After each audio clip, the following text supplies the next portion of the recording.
Subscribe to our channel and press the bell icon.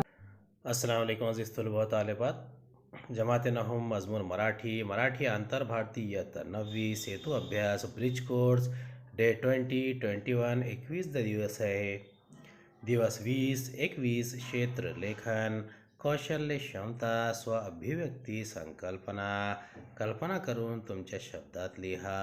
अध्ययन निष्पत्ती आपल्या परिसरात घडणाऱ्या घटनांबाबत बारकाईने निरीक्षण करून आपली प्रतिक्रिया व्यक्त करतात व त्याचे लेखन करतात. विविध प्रसंग व संदर्भानुसार सांगितलेल्या गोष्टी अनुभव स्वतःच्या भाषेत लिहितात. जाणून घेऊया शाळा सुरू झाली आहे. वरील चित्र पहा. विद्यार्थी शाळा सुटल्यानंतर एकमेकाशी गप्पा मारताना दिसत आहे. तेव्हा त्यांना या कोरोना काळातच घरीच ऑनलाईनवर अभ्यास करावे लागत आहे. कल्पना करा की शाळा सुरू झाल्या. याविषयी थोडक्यात काय लिहाल? अश्विन, शाळा परत सुरू होणारच नाही असा विचार करू नकोस. तुम्हा मुलांना खूप कंटाळा आलाय हे अगदीच मान्य आहे आणि खरं तर मुलांचे सगळ्यात जास्त कौतुक आहे. सध्याच्या कोरोनाच्या काळात तुम्ही मुलांनी जे धैर्य दाखवले आहे ते तर मोठ्या माणसांनाही दाखवता आलेले नाही. त्यामुळे आपण सकारात्मक विचार करूया. शाळा उशिरा सुरू होतील पण सुरू नक्की होतील. कदाचित पुढच्या दिवाळी नाताळच्या सुट्ट्या यंदा मिळणार नाहीत. म्हणजे अशी शक्यता आहे, कारण शिक्षण विभागाने अजून शाळांच्या बाबतीत काहीच जाहीर केलेले नाही. पण समजा शाळा सुरूच झाल्या नाहीत. तू म्हणतोस तसे तर काय बरं होईल? 1 वर्ष सगळ्यांचेच शिक्षण थांबू देत, त्याने काहीही फरक पडत नाही. राहिला आई बाबा ऑफिसला जायला लागल्यावर तुम्हाला मुलांनी काय करायचे हा प्रश्न तर तो खरंच बिकट आहे. आता सगळे घरात आहेत त्यामुळे ठीक आहे, पण उद्या समजा आई बाबा ऑफिसला जायला लागले आणि मुलांच्या शाळा सुरू झाल्या नाही तर तुम्ही मुलांची जबाबदारी अजूनच वाढणार आहे. मी तुला घाबरत नाहीये, पण आपण एक अत्यंत कठीण काळातून जातोय. त्यामुळे काय काय होऊ शकेल याचा जसा तू विचार करतो आहेस तसा तो केलाच पाहिजे. पण ऑफिस सुरू झाल्याने शाळा नाही तर आई बाबा काहीतरी पर्यायी व्यवस्था करतीलच ना. आलटून पालटून ऑफिसला जातील किंवा मग आजी आजोबा घरी येऊन राहतील. शिवाय सरकारही यावर काहीतरी विचार करेलच, उत्तरही शोधेल. त्यामुळे तू काळजी करू नकोस. अगदी आईबाबापासून सरकारपर्यंत सगळेच करतील आणि हो, शाळा होतील सुरू. शाळेत जाऊन तुम्हा मुलांना मस्त दंगा करता येणार आहे, एकत्र डब्बा खाता येणार आहे, गप्पा मारता येणार आहेत. हे सगळे होणार आहे. सक्षम बनूया. नदी तुमच्याशी बोलते अशी कल्पना करून 8 ते 10 वाक्ये लिहा. मुद्दे: डौलात खाली येणे, पांढरे शुभ्र पाणी, लांबवर जाणे, लोक राहायला येणे, शेती, फळझाडे, फुलझाडे, पाणी नसलेला प्रदेश, पाणी पुरवठा, खूप पाऊस, पूर, नुकसान, मदत करणे या मुद्द्याच्या आधाराद्वारे चर्चा करून वरील विषयावर लिहिण्यास सांगतात. आज सुट्टी होती म्हणून मी आमच्या गावाशेजारून वाहणारी नदी वंदिता शेजारी जाऊन बसलो होतो. माझे हितगुंज आणि अडीअडचणी मी नदीला सांगत असतो, कारण मला असे वाटते की नदी शांतपणे सर्व ऐकून घेत असते. अशा नदीकिनारी मी बसलो असतानाच कुठून तरी आवाज आला. नमस्ते असे म्हणत कोणतरी बोलले, परंतु शेजारी कोणीच नसल्याने मी अगोदर घाबरलो. मी वंदिता नदी असे म्हणत नदीच बरोबर बोलू लागली होती. तू माझ्याबरोबर सारखा बोलत असतोस, त्यामुळे मी देखील माझी आत्मकथा आज सांगणार आहे. तुझे मन साफ आहे, तू माझी भावना समजून घेशील अशी आशा करते आणि माझे दुःख दूर करण्यासाठी नक्की प्रयत्न करशील असे मला वाटते. जेवढी गावे माझ्या किनाऱ्यावर वसलेली आहेत, त्यांना सांभाळण्याची जबाबदारी माझ्यावर आहे. पूर्वी जरी शेती हा उपजीविकेचा मार्ग असला तरी लोकसंख्या कमी असल्याने माझे पाणी प्रमाणात आणि योग्य प्रकारे वापरले जायचे. निसर्गाकडून मला सतत वरदान मिळत आले आहे. माझे पाणी वर्षभर आटत नव्हते. मी जवळजवळ 600 वर्ष झाली इथून वाहत आहे. माझा आकार लहान असला तरी माझा उगम आणि वाहने सतत आहे. सह्याद्रीच्या डोंगरामध्ये माझा उगम आहे. तेथून वाहत येत मी कृष्णा नदीला मिळते. पूर्वी घडलेल्या या विभागातल्या सर्व कथा आणि इतिहास मी जाणून आहे. माणसाच्या मनात निसर्गाबद्दल असलेले असूया कमी होत चालली आहे. त्यामुळे मला तुझ्याशी आज बोलायचे आहे. आत्ता माझे पाणी बघतोस किती कमी आहे. अजून तर उन्हाळा पण सुरू झाला नाही. उन्हाळ्यात माझे सर्व पाणी आटून जाते. पूर्वी धरण बांधण्याचा अगोदर कसे कधी होत नव्हते. मानवी विकास म्हणून तुमच्या अहंकार आणि स्वार्थासाठी तुम्ही माझा आणि अनेक नद्यांचा प्रवाह रोखला. अशाने धरणाशेजारी मी डबके म्हणून जिवंत आहे. पावसाळ्यात इतका पाऊस पडायचा की सर्व प्राणी, मात्रा आणि झाडे हुरडून जायची. हिरवी शाल पांघरावी अशी काही या परिसराची अवस्था व्हायची. माझे पाणी दुथडी भरून वाहत असे. या 600 वर्षात मी तब्बल 9 वेळा दुष्काळाचा सामना केलेला आहे. परंतु निसर्गाची साथ होती आणि मानवी कृत्ये निसर्गविरोधात नव्हती. वाहणारे पाणी स्वच्छ असते, त्यामुळे मला वाहू द्या. मी वाहल्यावर माझे उद्दिष्ट पूर्ण होत जाईल. लोकसंख्या वाढ आणि जलप्रदूषण या गंभीर 2 समस्या आहेत, ज्यामुळे माझे आणि पर्यायाने निसर्गाचे, या धरती मातेचे नुकसान होत आहे. लोकसंख्या वाढल्यामुळे कचरा वाढला.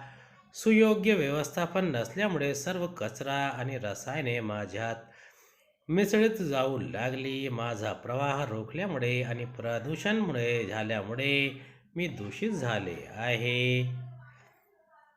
माझ्या शेजारी जी गावे आहेत त्यांनी आधुनिक शेती करून स्वतःचा विकास करून घेतला. परंतु माझे हाल पाहिलेत का? माझे पाणी नुसते उपसून हव्यासापोटी शेती सुरू झाली आहे. कष्टाचे आणि निसर्गाचे महत्त्व आज कोणी जाणत नाही. फक्त खोटी श्रीमंती मिळविण्यासाठी माझे पाणी पाटबंधारे आणि नाल्याद्वारे इकडे तिकडे फिरविण्यात आले. परंतु माझा नैसर्गिक प्रवाह आणि नैसर्गिक पावसाचे चक्र यात बाधा आणली. पूर्वी माझे पाणी प्यायला जायचे, सर्व ठिकाणी पवित्र मानले जायचे. पण आता बघ या पाण्याकडे. पिशील का तू? अशा पाण्यामुळे अनेक जंतू निर्माण होतात, रोग येतात. तुम्हाला त्याचा त्रास होतो. असा त्रास सहन करायचा नसेल तर पाणी वाहू द्या. कचरा व्यवस्थापन योग्य पद्धतीने करा. लोकसंख्या आटोक्यात आणा. चला सराव करूया. पुस्तक तुमच्याशी बोलत आहे अशी कल्पना करून ते तुम्हाला काय सांगेल ते त्याचे लेखन करून घेतील. तुला माझ्यातून कविता वाचायच्या आहेत, धडे वाचायचे आहेत, होय ना? मग मला खराब का करतेस? मला अत्यंत निष्काळजीपणे वापरतेस, तर तुझ्या दप्तरात कधीही नीटनेटके ठेवत नाहीस. चक्क कोपतेस. राग आला की माझे पाने फाट फाट पलटवतेस. मग मी फाटलो की तू मला जुने झाले पुस्तक असे म्हणतेस. मला रद्दीमध्ये देतेस.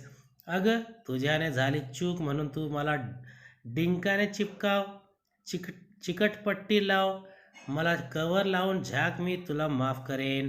पण तू मला रद्दीत देऊ नकोस. तुझी मित्रमंडळी तसेच करतात तेव्हा मला खूप वाईट वाटते. माझ्या आतल्या पानात छान छान चित्र आहेत. ती चित्र सगळ्यांना आवडतात. तुलाही खूप आवडतात. चित्रांच्या मदतीने शिकण्यास सोपे जाते. तू माझ्याशी मैत्री कर, मग बघ चित्रे, कथा, कविता यांचा खजिनाच तुझ्या समोर उघडेल. माझ्यात पौराणिक कथा आहे, स्त्रोत देवांचे पुराण आहे, रामायण, महाभारत, भागवत गीता आहे, असे विविध धर्माचे ग्रंथ आहेत. लेखकांनी कादंबरी लिहिली आहेत. या ग्रंथाची पूजा केली जाते. सणावारांना पाठ पारायणा केली जातात. माझ्यातून पाहिजे ती माहिती तुला मिळेल.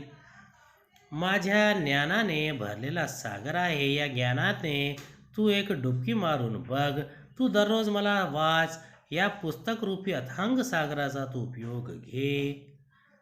माझे घर शुद्ध आहे. तो फक्त विचार, तुला कोणीही दाखवून देईल. माझ्या घराचे नाव आहे ग्रंथालय. माझ्या ग्रंथालयात कोणीही येऊ शकतो. माझ्या ग्रंथालयामध्ये दररोज येतात. माझे खूप सारे वाचक आहे. मला वाचण्या लोक अगदी मरेपर्यंत येतात. मला वाचण्यासाठी चक्क चष्मा लावतात. यावरून माझ्या मित्रांचे माझ्यावरचे प्रेम दिसून येते. कल्पक होऊया. प्लास्टिक पिशव्यांचा वापर बंद केल्याने आपल्याला कोणकोणते फायदे होतील याची कल्पना करा व लिहा. पूरक साहित्य स्रोत, भाषा साहित्य, पेटीतील चित्र, इतर चित्र. सिक्कीममध्ये प्लास्टिकवर बंदी आहे. तिथे प्लास्टिकची बाटली वापरली जात नाही, पिशवी वापरली जात नाही. त्यांचे कुठे काय अडले आहे का?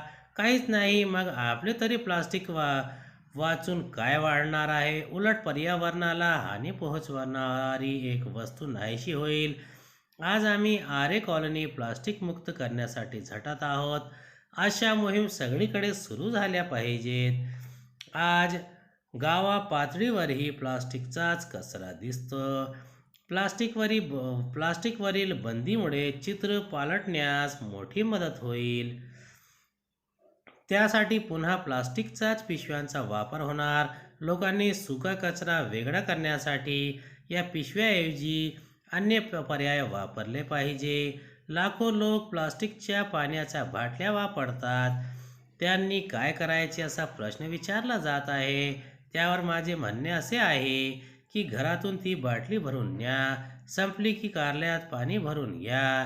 त्यामुळे त्या बाटलीचा पुन्हा वापर होईल. तुम्हाला प्रत्येक वेळी नवी बाटली घ्यावी लागणार नाही. त्यामुळे या बाटल्यांचा वापरही कमी होईल. प्लास्टिकवर बंदी घातल्याने उद्योग मोडीत निघतील.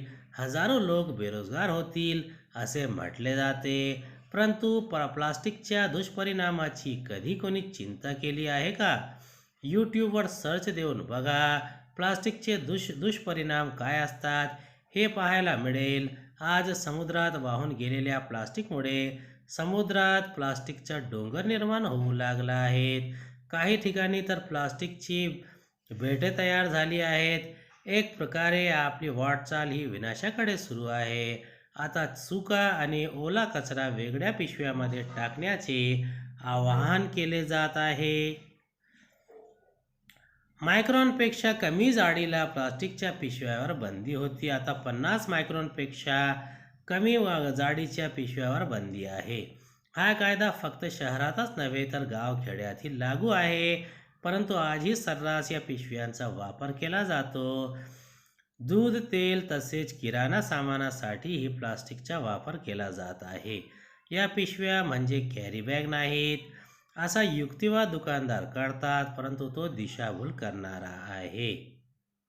माझ्यासोबत मैत्री केल्याने यशाचे शिखर गाठतात. तसेच मलाही आवडेल तुझ्याशी मैत्री करायला. तुला यशाच्या शिखरावर पोहोचेल, मात्र तू खूप आनंद होईल. तुझी प्रगती झालेली पाहून मलाही आनंद होईल. मग करशील ना माझ्याशी मैत्री? उम्मीद है आपको हमारा वीडियो पसंद आया होगा. अगले वीडियो में दोबारा मुलाकात होगी. खुदा हाफिज़.